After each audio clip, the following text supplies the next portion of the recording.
আসসালামু আলাইকুম প্রিয় দর্শক, আজকে পর্বে তৈরি করে দেখাবো খুবই মজার পিঠার রেসিপি। শুধুমাত্র হাফ কাপ সুজি দিয়ে কিন্তু এই নকশি পিঠা তৈরি করা যায়।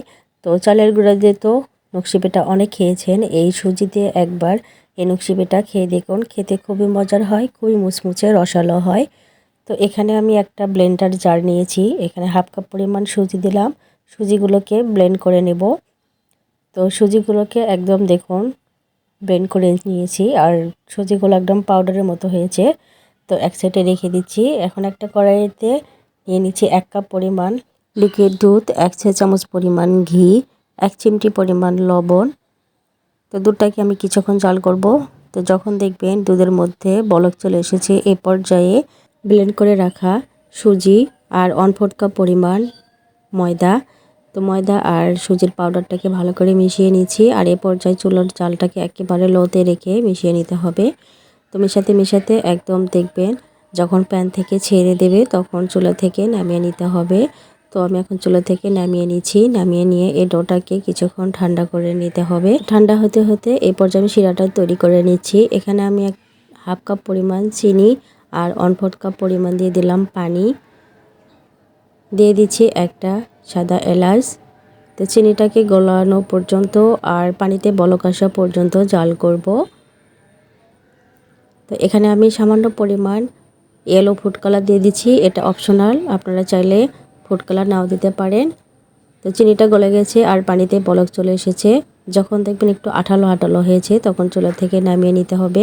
তো আমি চুলা থেকে নামিয়ে নিচ্ছি। আর যে ডোটা করেছিলাম সে ডোটাও কিন্তু ঠান্ডা হয়ে গেছে। এই পর্যায়ে হাফ চা চামচ পরিমাণ ঘি দিয়ে আবারও ভালো করে ডোটাকে মথে নিতে হবে।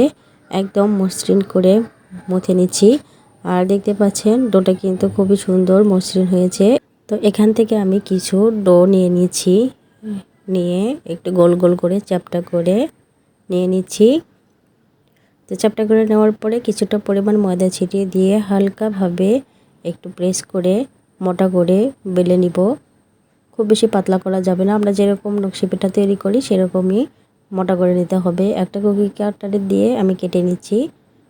আর আমি আরও সবগুলো এভাবে বানিয়ে নিব। তো সবগুলো আমি এইভাবে কেটে নিয়েছি, আর একটু মোটা করে কেটে নিতে হবে। তো এখন একটা বোতলের মুখা দিয়ে আর একটা ডিব্বার মুখা দিয়ে এভাবে দাগ কেটে নিচ্ছি, নিয়ে একটা টুথপিক দিয়ে এভাবে ডিজাইনটা করে নিচ্ছি। আমরা যেরকম নকশি পিঠার ডিজাইনটা তৈরি করি সেই রকম করে এই পিঠার ডিজাইনটা তৈরি করে নিব। আর সাইডের যে অংশ আছে সেই অংশটাকেও এভাবে কেটে নিচ্ছি।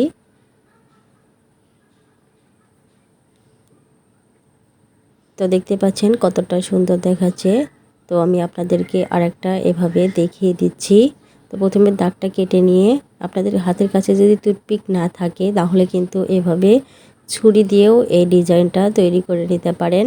তো ছুরি দিয়েও কিন্তু খুব সুন্দর ডিজাইন হয়ে যায়। তো আমি এই সাইডের অংশ এভাবে ডিজাইনটা তৈরি করে নিব।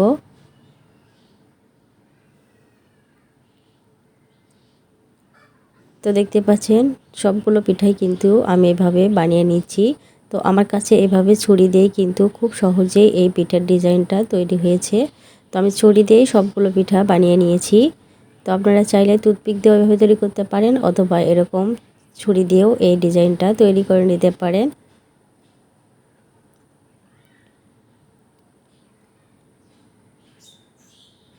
তো সবগুলো পিঠা কিন্তু আমি এভাবে বানিয়ে নিয়েছি। এখন এগুলোকে ভেজে নিব।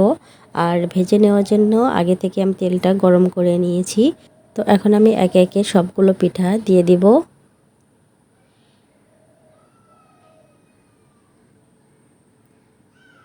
আর কিছুক্ষণের মধ্যে দেখবেন পিঠাগুলো উপরে ভেসে উঠেছে।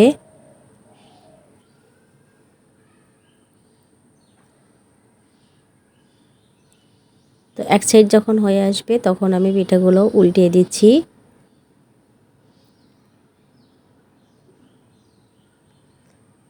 তো পিঠাগুলোকে উল্টে পাল্টে আমি ভেজে নিব।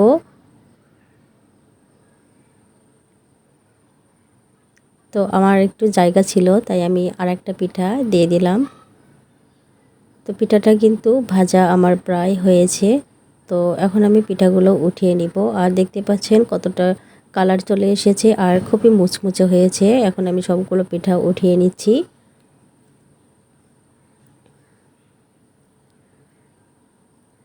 তো সবগুলো পিঠা আমি এভাবে বানিয়ে নিয়েছি। আর দেখতে পাচ্ছেন কতটা সুন্দর দেখাচ্ছে, আর খেতেও কিন্তু খুবই মজার হয়। আর যে শিরাটা তৈরি করেছিলাম সেই শিরার মধ্যে আমি পিঠাগুলো দিয়ে দিচ্ছি। খুব বেশি গরম অবস্থাতে এই পিঠাগুলো দেওয়ার দরকার নেই, একটু ঠান্ডা হলেও কিন্তু খুব সুন্দর শিরাটা সোপ করে নেয় আর খুবই মুচমুচে আর রসালো হয়। তো শিরার মধ্যে আমি উল্টে পাল্টিয়ে উঠিয়ে নিচ্ছি।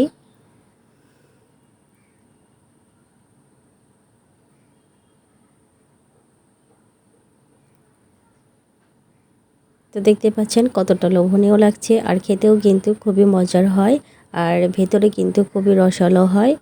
আর সাইডের যে অংশ দেখছেন এগুলো কিন্তু খুবই মুচমুচে হয়।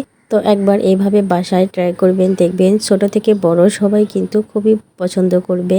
আর এভাবে যদি গায়ে হলুদের ডালা সাজিয়ে দেন তাহলে দেখবেন খুবই সুন্দর দেখাবে। তো ভিডিওটি ভালো লাগলে লাইক কমেন্ট শেয়ার করবেন। আজকের মতো বিদায় নিচ্ছি। আল্লাহ হাফেজ।